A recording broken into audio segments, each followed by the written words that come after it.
জানো মা, আমি না কবিতা লিখেছি, তোমরা পড়বে কি তা?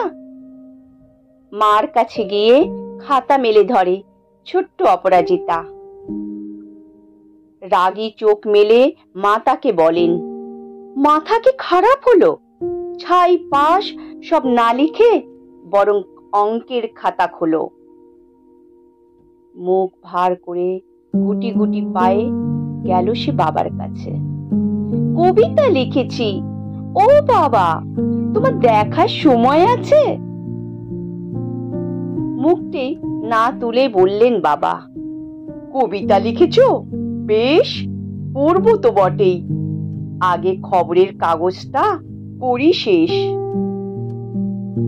অগত্যা গেল দিদিটির কাছে, ডাকলো সে, দিদি আয়, দেখ না কেমন ছবিটা এঁকেছি ছোট্ট এই কবিতায়। দিদির দু চোখ টিভির পর্দায়, ঝলমলে রোশনাই। বলল, কবিতা তুই লিখেছিস? কবিতা না ওটা ছাই? অপরাজিতার চোখ ছলছল, বুকে কান্নার ঢেউ। তার লেখা এই প্রথম কবিতা দেখলো না পড়ে কেউ। একা ঘরে বসে সামনে তাকালো, মালাতে সাজানো ছবি।